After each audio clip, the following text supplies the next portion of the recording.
में और उसकी तैयारी के संदर्भ में आज आहूत जो संसदीय टीम पार्टी की बैठक में मैं सबसे पहले अपने राज्य के सभी पत्रकार मित्रों का हार्दिक स्वागत करते हैं, अभिनंदन करते हैं।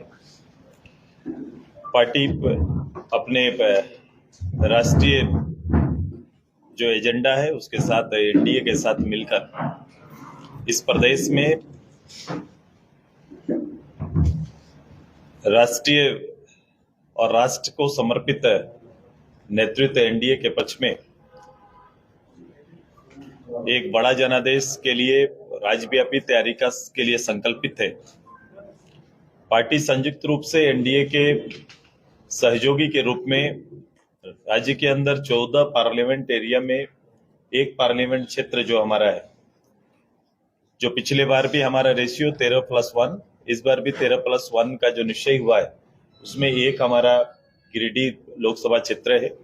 और उसी लोकसभा क्षेत्र के अंदर हमारी पार्लियामेंट बोर्ड ने यह निर्णय लिया कि पार्टी के राष्ट्रीय चेहरा के रूप में हम पार्टी का नेतृत्व लोकसभा में हम करेंगे।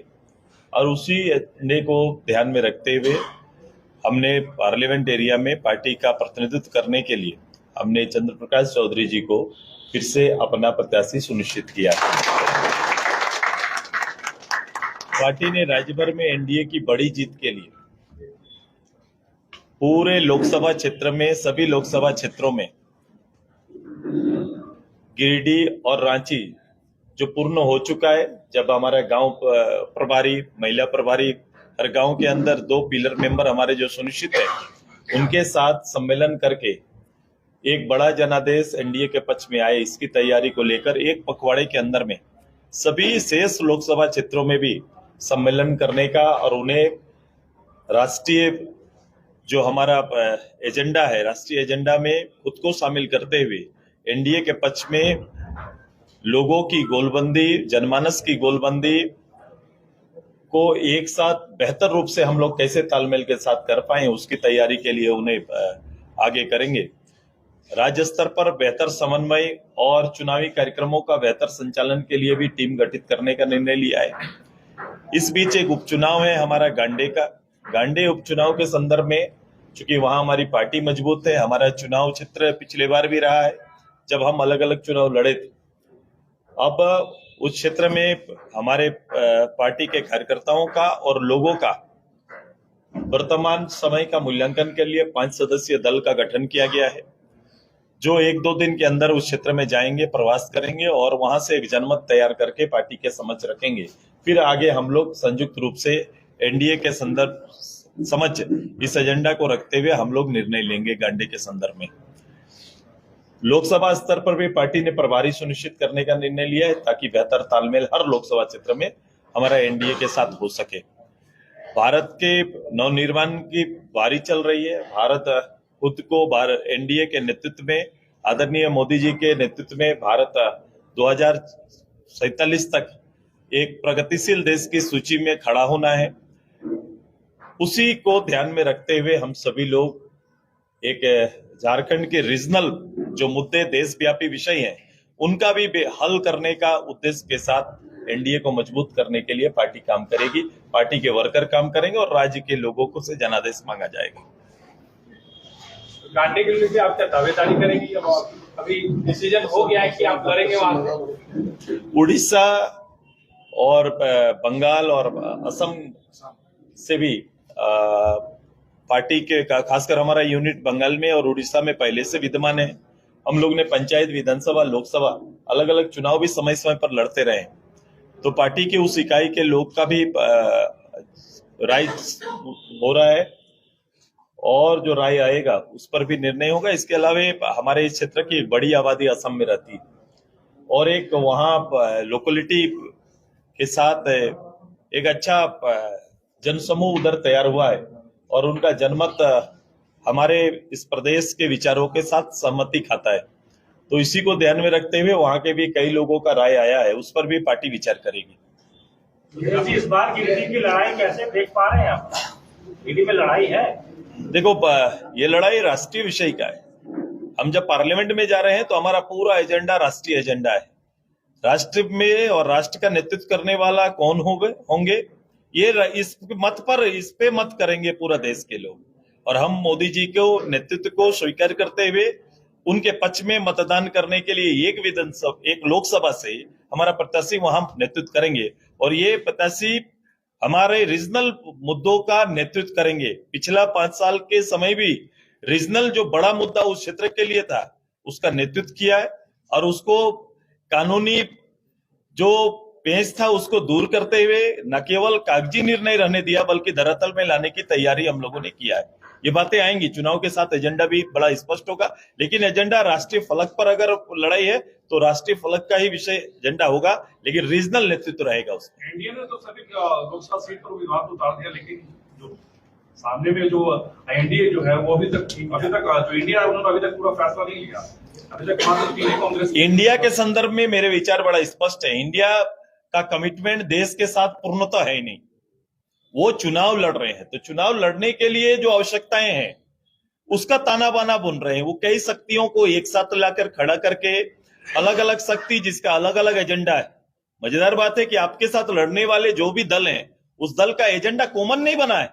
इस इंडिया का कोई एजेंडा कॉमन अभी तक नहीं बना है। जहां से भी वो बंगाल में अगर उनके लीडर के साथ उनका कोई गठजोड़ है तो उनका अपना सेल्फ एजेंडा है। चुनाव का एजेंडा जरूर एक कर लिया है और उसका एजेंडा एक है कि मोदी जी को कैसे रोका जाए, एनडीए को आने से कैसे रोका जाए। इसी एजेंडा में वो लोग काम कर रहे हैं। एक सवाल जिक्र कर रहे हैं आप, इस बार एक नया फैक्टर है वहाँ पे जयराम माथुर क्या बोल रहे हैं? एक सवाल मेरा है कि आप क्या एक मेरा सवाल बोलो।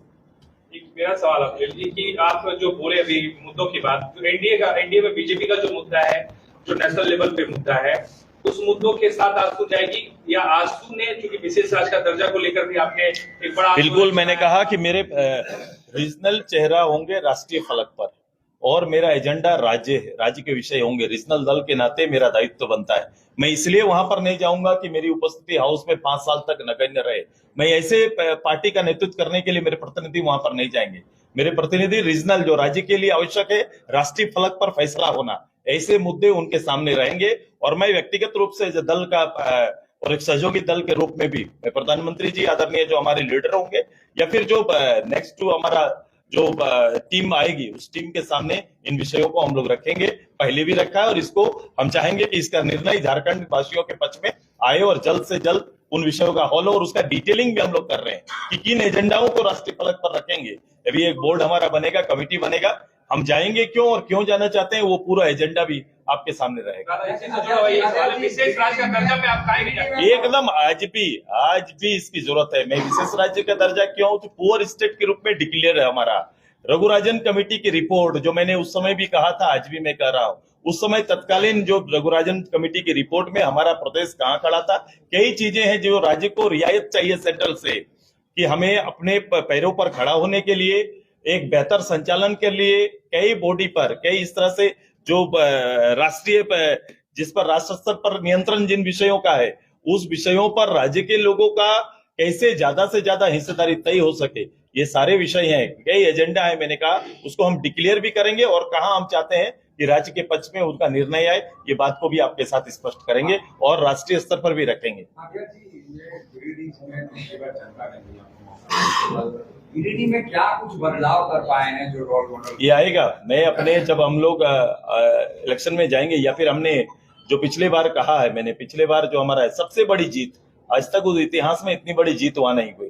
लगभग 2.5 लाख का प्यार, ज्यादा जीत का प्यार वहां के लोगों ने दिया है।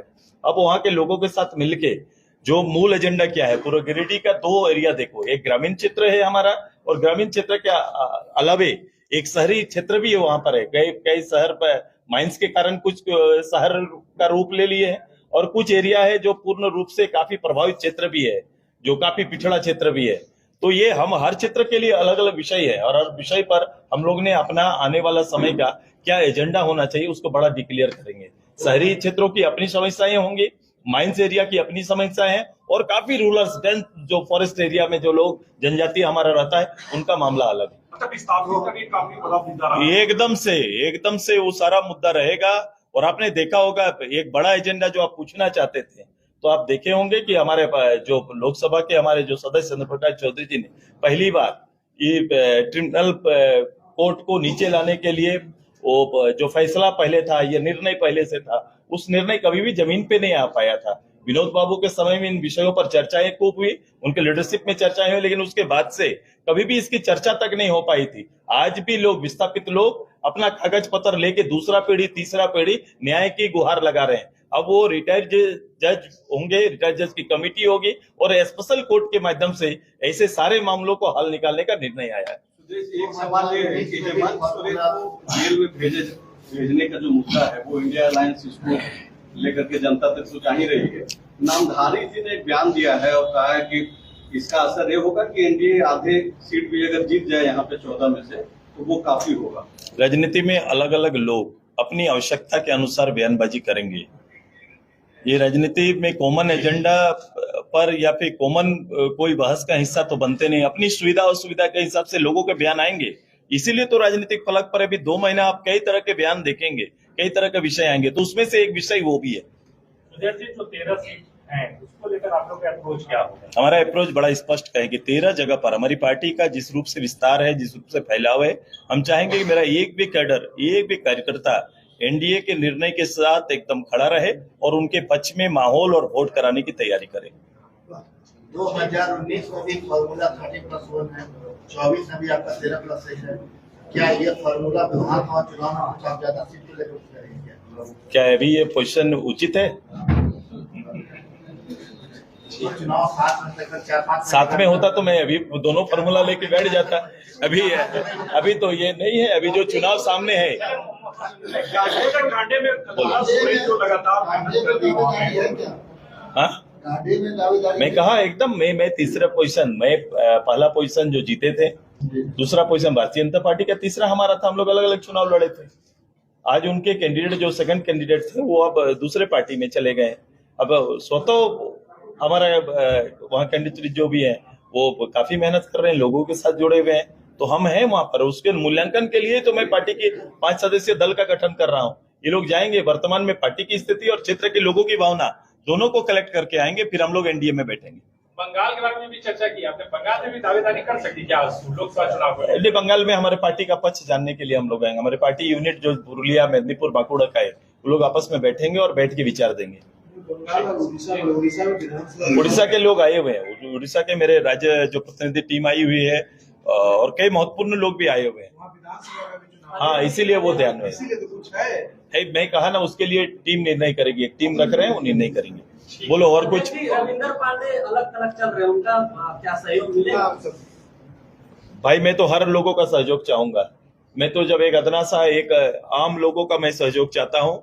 मैं अपनी अपील के अंदर उनको चाहता हूँ, उनकी इच्छाओं के लिए नेतृत्व देना चाहता हूँ। तो मेरे लिए आम और खास बराबर है। इस चुनाव में सभी लोगों का सहयोग हम चाहेंगे और ताकि एक बेहतर जनमत के साथ हम इस क्षेत्र का नेतृत्व कर सके। जिस तरीके से रविंदर पांडे को जाने की बात आ रही है, मेरा नियंत्रण नहीं ना उनके ऊपर। जब मेरा नियंत्रण किसी के ऊपर नहीं है, सामने आएंगे तो कैसा होगा मुकाबला? देखो, मुकाबला का आकलन अभी नहीं किया जा सकता और मुकाबला वहां नहीं होता है इस तरह से। मैं तो रविंदर भाई हमारे पुराने सहयोगी हैं और हम लोग अभी भी मिलते जुलते हैं और मेरा पूरा विश्वास है कि वो सकारात्मक उनका विचार होगा। राजनीतिक में विचारों का अंतर कभी कभी होता है, लेकिन आगे देखे हो सके साथ में खड़े रहेंगे। मैं तो हमेशा पॉजिटिव सोचता, मैं तो उल्टा सोचता ही नहीं कभी भी। चलो और कुछ। काफी देर बाद फिर पार्टी ने आप पे भरोसा किया है, जेडी से आप उम्मीदवार बनाए गए हैं,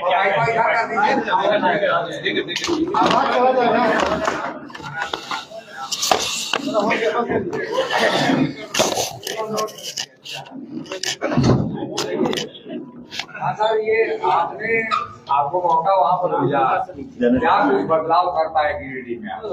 देखिए, गिरिडीह लोकसभा क्षेत्र से पार्टी के द्वारा पिछला बार उम्मीदवार बनाया गया था और हम लोग काफी मजबूत स्थिति में रहे और चुनाव भारी अंतर में और सब सर्वाधिक वोट से हम लोग जीते भी। और जो 5 साल का कार्यकाल रहा काफी संतोषजनक रहा। बीच में कुछ कमियां रही है कोरोना काल में, जो हम लोग थोड़ा डिस्टर्ब रहे 2 साल, लेकिन फिर भी मैं आपको यही कहूँगा कि गिरिडीह जिला जिस समय 2019 में जो स्थिति था, उस समय जो आकांक्षी जिला में गिरिडीह 61वां नंबर पर था। जो अभी वर्तमान में हम तीसरे नंबर पर विकास के सभी विषय को लेकर जो विकास के चीजें हैं, जो काम हुआ है, आज तीसरे नंबर पर खड़ा, तो ये हमारी उपलब्धि रही। और मैं पूरा प्रयास करूंगा आने वाले समय में भी विकास के कार्यों को, गिरिडीह को आगे ले जाने में मेरा पूरा योगदान रहेगा। और पार्टी ने विश्वास जताया तो निश्चित तौर पर इस काम को हम और आगे बढ़ाएंगे। सर, वहाँ पे आप कोयला चोरी रोकने के लिए अभियान भी चला रहे हैं, उसमें कितनी सफलता? देखिए, कोयला चोरी एक विषय रहा है और उसमें हम सड़क पर भी उतरकर कोयला चोरी का हमने विरोध किया, लेकिन वर्तमान सरकार का रवैया, वर्तमान सरकार कोयला चोरी को कितना महत्व दिया है या किन्हीं लोगों से छिपा हुआ नहीं। खास करके धनबाद कोयलांचल क्षेत्र में बड़े बड़े माफिया लोग जो कोयला चोरी में सफल भी रहे, सरकार का संरक्षण भी रहा, लेकिन उसके बावजूद भी एक जनप्रतिनिधि के नाते, एक सांसद होने के नाते हमने उसका विरोध किया। कई कई जगहों पर हम खुद जाकर गाड़ियों को रोका, छापामारी किया, इस तरह से हुआ। लेकिन हमेशा गलत लोगों का विरोध हमारी पार्टी करते रही और आगे भी हम लोग माफियाओं के विरोध में हमेशा सड़क पर रहेंगे। ठीक हो गया, एक लाइन है वही बस। क्षेत्रीय मुद्दों का राष्ट्रीय चेहरा होंगे पार्टी तरफ से, पार्टी का एजेंडा ही। हाँ, लेके आओ। एक मिनट माला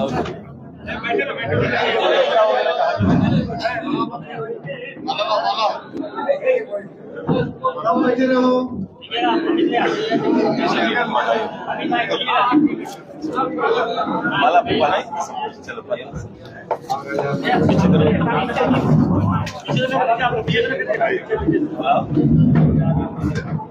एक साथ सब लाना चाहिए ना।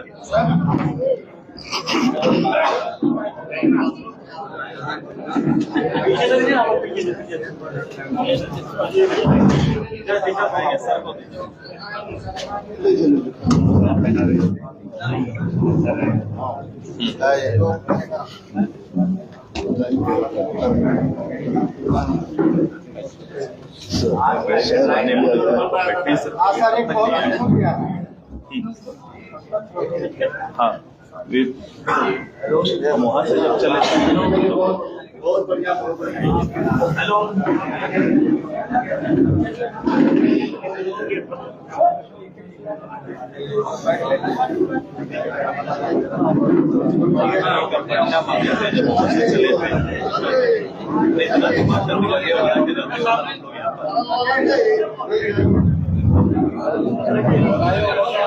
और कुछ चाहिए? और कुछ नहीं ना?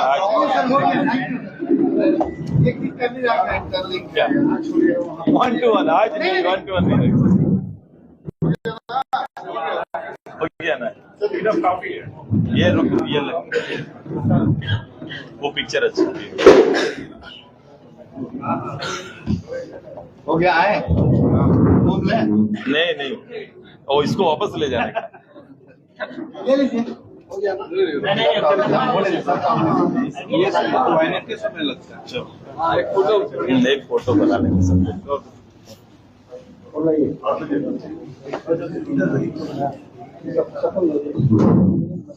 रामदेव भाई विजुअल बनी इसको नहीं ना सामने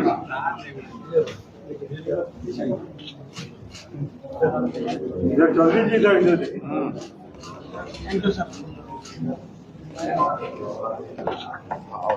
हो गया, ठीक है, धन्यवाद आप लोगों को इतना इंतजार कर। एक मिनटो